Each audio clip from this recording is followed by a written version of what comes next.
and we can already see that China is going to be very different from the Western paradigm as illustrated by the UK once and America today.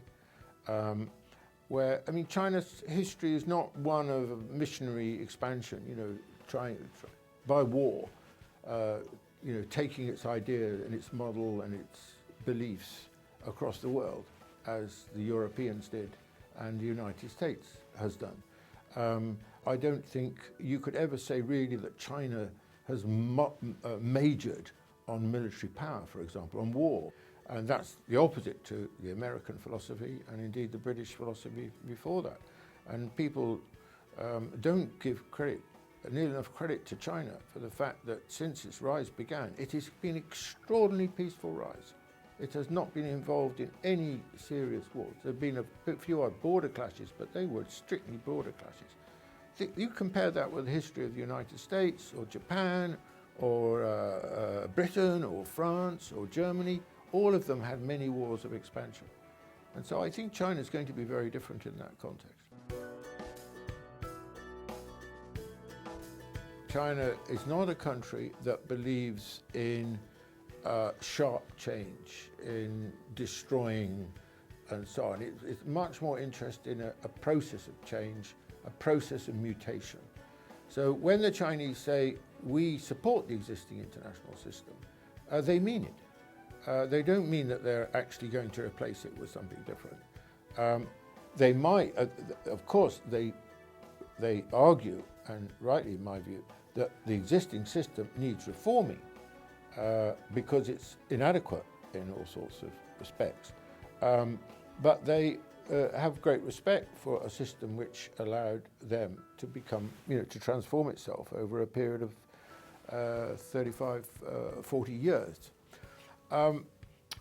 In the longer run, the rise of China is obviously willy-nilly, irrespective really of what China thinks or does. It's going to change a lot because China's so big, it's going to be easily the biggest economy in the world. By 2030, it'll probably be something like twice the size of the American economy. It'll be larger than the American economy and European economy put together. Obviously, that is going to necessitate big changes in the international system. But I don't think that China particularly has a revolutionary view of what should happen. I don't think it thinks in those terms. It's more incrementalist, actually, the Chinese view. There is one really important thing, though, to say, and that is the changes we're talking about are not just about China. The biggest single change since 1945 is the transformation and the rise of the developing world of which China is part and which constitutes about 85% of the world's population. And in my view, that majority of the world's population will constitute the new international order. Because one of the weaknesses of the present international order is it's based fundamentally, historically, on the rich world, which is only about 15% of the world's population. Well, I definitely don't think that the trade war is going to stop China's rise because, take Huawei, okay?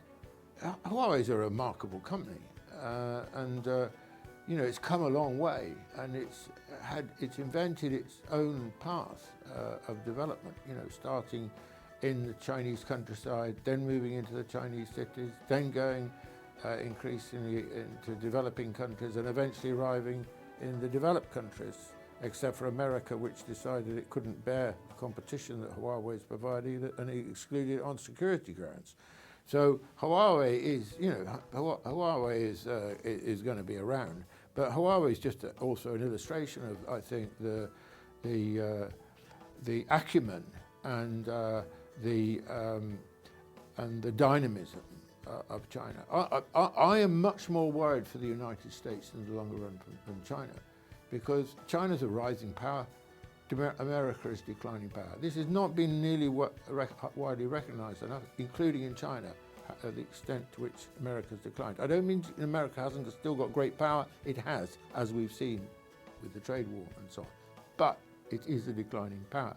And if America decides to shut itself off from the Chinese market and so on, it's cutting its nose to spite its face.